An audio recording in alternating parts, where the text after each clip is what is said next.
Hello दोस्तों, नमस्कार। स्वागत है आपका JKSP यूट्यूब चैनल। दोस्तों, आज आपको एक दिल के छू लेने वाली बाप बेटे की कहानी को बताएंगे। एक बार एक गांव में एक वरुण नाम का एक छोटा सा लड़का रहता था। 10 साल होने पर वरुण ने अपनी माँ को खो दिया।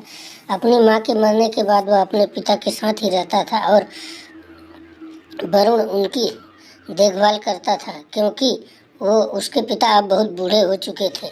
जी हाँ दोस्तों, और वरुण जो है अब कुछ बड़ा हो चुका था।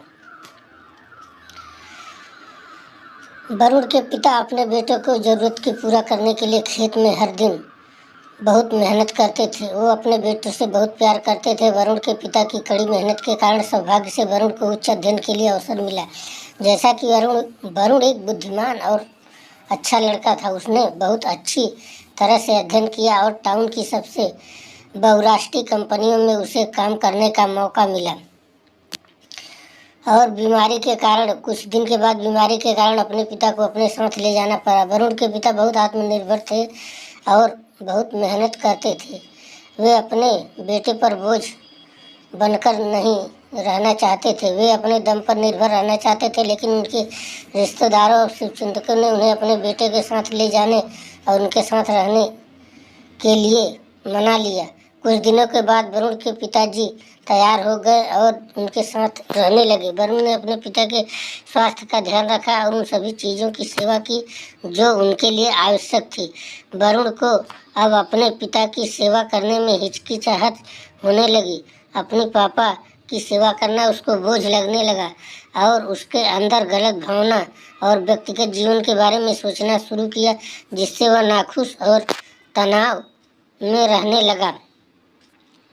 उस दिन से वरुण अपने पिता की अनदेखी करना शुरू कर दिया, क्योंकि वह अपने पिता के साथ रहने और उनकी देखभाल करने में संकोच होने लगी और वह भी खुश नहीं था।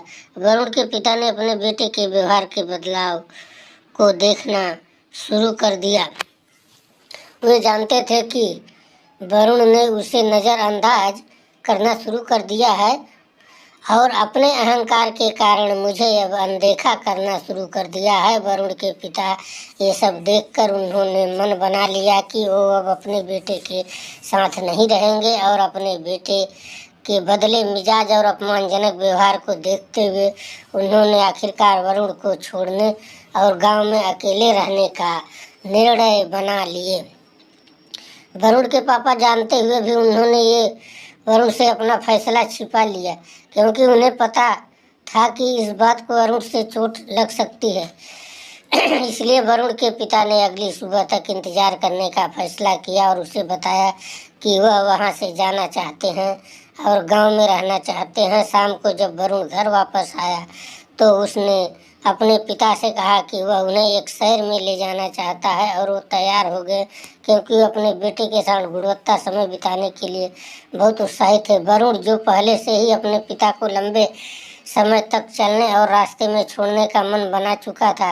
वरुण के पिता सभी लकड़ी के डंडे उठाकर सड़क पर रखना शुरू कर दिया और गैप छोड़कर एक के बाद एक लाठी रखते चले गए।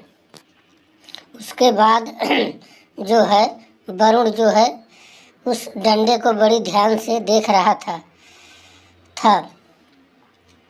अपने पिता को ऐसा करते देख वरुण सोच में पड़ गया, लेकिन वरुण यह जानने के लिए बहुत उत्सुक था कि उसके पिता ने इस तरह डंडे को क्यों रखा है। उसके पूछने पर उनके पिता थोड़ा मुस्कुराए और कहा, मेरे प्यारे बेटे, जब तुम बच्चे थे तो मैं भी यही काम करता था, ताकि अगर तुम दुर्भाग्यवश रास्ता भूल जाते तो तुम आसानी से इन लकड़ियों की वजह से सही रास्ता पा सकते हो। और यह भी कहा कि वरुण, अगर तुम रास्ता भूल जाते हो तो इस डंडे की मदद से आसानी से रास्ता पा सकते हो। अगर तुम यह छोड़ देंगे तो हम अकेले हो जाएंगे, इसलिए मैं नहीं चाहता कि मेरा बेटा जंगल की सड़क में कहीं खो जाए। तब वरुण को यह एहसास हुआ कि उनके पिता यह सब कुछ जानते हैं। वरुण ने तब अपने पिता को बहुत कसकर गले लगाया और दोनों रोने लगे। वरुण के पिता को बहुत दुख हुआ, क्योंकि वह अपने बेटे को खुद की खुशी के सामने रोते हुए नहीं देख सकते थे। वह अपने बेटे की आंखों से आंसू बहता नहीं देख सकते थे। उसके बाद वरुण ने एक छोटे बच्चे के रूप में अपने पिता की देखभाल करने का फैसला लिया। वरुण के पिता को अपने बेटे के व्यवहार के लिए वास्तव में खुशी महसूस हुई, जिससे वो बहुत सुधर गया और अब एक दूसरे के चेहरे पर बहुत बड़ी मुस्कान आ गई। और इसके बाद कभी भी अपने माता पिता को मत छोड़ो, उनके बिना जीवन अधूरा है। और यह मत भूलो कि अपने माता पिता के कारण तुम इस दुनिया में हो। और जब आप जानते हैं कि हमें उनकी आवश्यकता है, हमारे माता पिता हमेशा हमारे लिए होते हैं, चाहे वो अच्छे या बुरी स्थिति में हो। लेकिन वे शब्दों में कठोर भले लगते हैं, लेकिन आपको नहीं तकलीफ होने देंगे। आप लोग को कहानी कैसी लगी कमेंट करके बताना, और कहानी पढ़ने के लिए हमें